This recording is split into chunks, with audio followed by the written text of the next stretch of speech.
Hello everyone.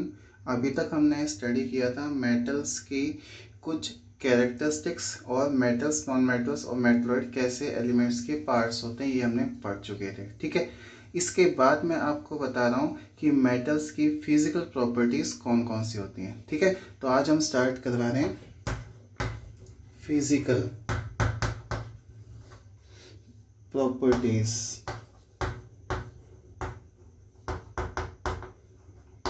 Of metals. तो आज हम पढ़ेंगे मेटल्स की फिजिकल प्रॉपर्टीज कौन कौन सी होती। सबसे पहली फिजिकल प्रॉपर्टीज हम स्टडी करते हैं, दैट इज स्टेट।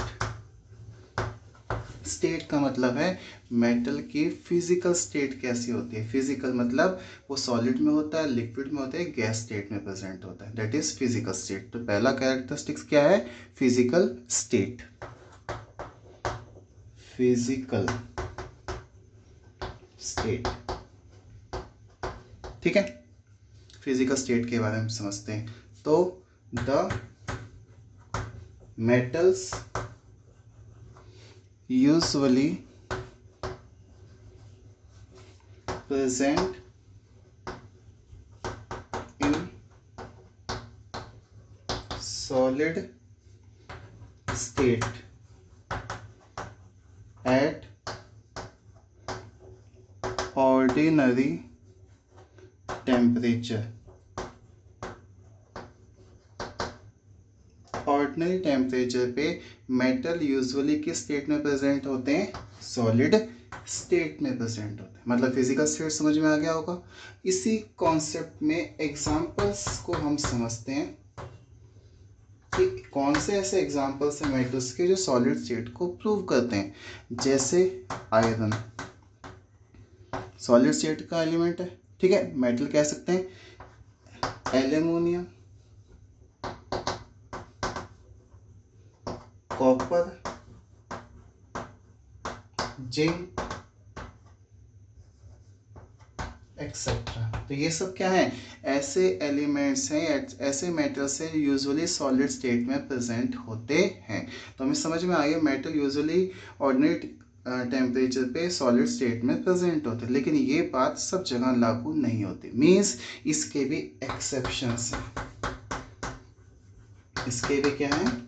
एक्सेप्शंस हैं। मीन्स अभी तक हमने पढ़ा कि यूजुअली जो मेटल्स होते हैं ऑर्डिनरी टेम्परेचर पे सॉलिड स्टेट में होते हैं, लेकिन एक्सेप्शंस में हम पढ़ेंगे ऐसा नहीं होता।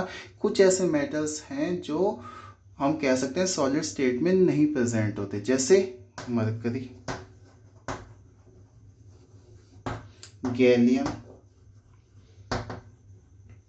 ये ऐसे मेटल्स हैं जो ऑर्डिनरी टेम्परेचर पे लिक्विड स्टेट में प्रेजेंट होते हैं। कौन से स्टेट में प्रेजेंट होते हैं? लिक्विड स्टेट में। इसका मतलब हमें समझ में आ गया कि जो फिजिकल स्टेट है मैटर की ऑर्डिनरी कंडीशंस में सॉलिड होते हैं, लेकिन कुछ ऐसे एक्सेप्शंस हैं जो लिक्विड स्टेट में भी हो सकते हैं, लेकिन गैसियस स्टेट में मेटल्स नहीं होते।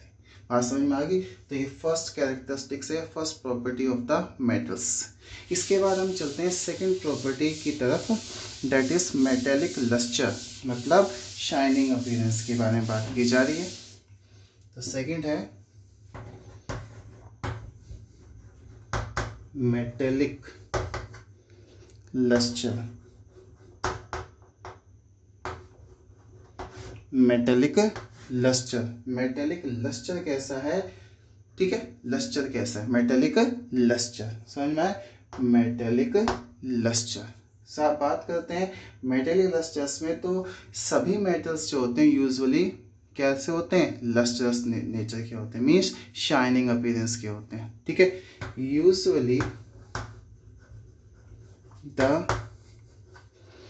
metals are lustrous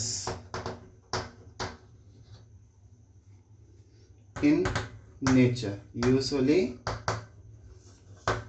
जो मेटल्स होते हैं लस्टरस होते हैं, ठीक है। यूजुअली लस्टरस नेचर के होते हैं, मतलब shining appearance, means shining appearance. Shining appearance के होते हैं, मतलब इसमें शाइनिंग अपीयरेंस होता है। किस लिए? क्योंकि जो मेटल्स होते हैं वो इलेक्ट्रोपॉजिटिव नेचर के होते हैं, मतलब इलेक्ट्रॉन को लॉस करने वाले। जब इलेक्ट्रॉन लॉस होते हैं तो जो मेटल्स होते हैं वो क्या करते हैं? शाइनिंग अपीयरेंस शो करते हैं। ठीक है, समझ में आ गई? तो मेटल्स यूजुअली लस्टरस नेचर के होते हैं, ये बात हमें समझ में आ गई। जैसे एग्जांपल के तौर पे हमारे पास है, एग्जांपल हो गया गोल्ड, सिल्वर, ठीक है, एल्यूमिनियम एक्सेट्रा। कुछ ऐसे एलिमेंट्स हैं जो लस्टरस नेचर के होते हैं, लेकिन इसमें कुछ एक एक्सेप्शन ये आ रहा है कि लस्टरस नेचर हमेशा नहीं होता। मतलब कुछ ऐसे मेटल्स होते हैं उन पे कई बार एक लेयर डिपॉजिट हो जाती है ऑक्साइड की, कार्बोनेट के, सल्फाइड की। इसके कारण क्या होता है, जो उसका लस्टरस नेचर होता है वो शो नहीं होता। ठीक है, तो मेटल लस्टरस होते हैं ये बात हमें पता, लेकिन क्यों नहीं, कब कई बार नहीं हो पाते, इसका कारण क्या है? क्योंकि जो मेटल लस्टर कॉन्सेप्ट है वो किस पे होता है? बिल्कुल प्योर मेटल्स पे होता है। जब किसी मेटल का ऑक्सीडेशन हो जाए या उस पर कार्बोनेट की लेयर डिपॉजिट हो जाए, सल्फाइड की लेयर डिपॉजिट हो जाए, तो क्या होता है? उसका मेटेलिक लस्टर डल अपीयरेंस में कन्वर्ट हो जाता है। समझ में आ गया? क्लियर है? तो इसमें हम क्या समझेंगे? In the presence of oxygen, in the presence of oxygen, in the presence of sulfide or carbonate, in the presence of oxygen, sulfide or carbonate, the metals cannot show metallic luster, metallic lustre, metal lustre को show नहीं करते, because the layer of oxide, carbonate और sulphide layer उसके ऊपर deposit हो जाते, इसलिए metallic lustre मतलब मेटल्स शाइनिंग अपीयरेंस शो नहीं करते। समझ में आ गए? तो इस तरीके से हम कह सकते हैं मेटल्स जो होते हैं यूजुअली लस्टरस अपीयरेंस के होते हैं, लेकिन कई बार क्या होता है, मेटल के ऊपर एक लेयर आ जाती है, उस लेयर के कारण क्या होता है, मेटल क्या होते हैं, लस्टर्स जो कैरेक्टरिस्टिक्स है वो शो नहीं करते हैं। समझ में आ गया? एग्जाम्पल के तौर पे जैसे हमारे पास से हमने पढ़ा होगा मैग्नीशियम मेटल होता है, एल्युमिनियम मेटल होता है, ये ऑक्सीजन के प्रेजेंस में किस में कन्वर्ट हो जाता है? In the presence of oxygen. किसके प्रेजेंस में? ऑक्सीजन की प्रेजेंस में क्या किस में कन्वर्ट हो जाते हैं? ऑक्साइड में। इसलिए ये शाइनिंग अपीयरेंस शो नहीं करते। किसकी प्रेजेंस में? ऑक्साइड की प्रेजेंस में। ठीक है, इस तरीके से कार्बोनेट और सल्फाइड भी होते हैं। समझ में आ गया? तो मेटल लस्टर का कॉन्सेप्ट समझ में आया, मेटल आर शाइनिंग अपीयरेंस। ठीक है, कैसे होते हैं? Shining appearance,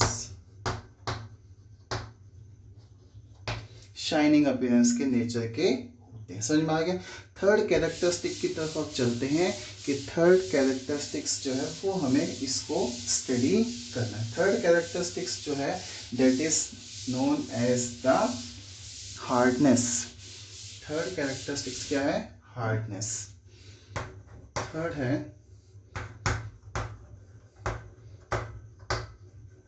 hardness. ठीक है, हार्डनेस के बारे में समझते हैं।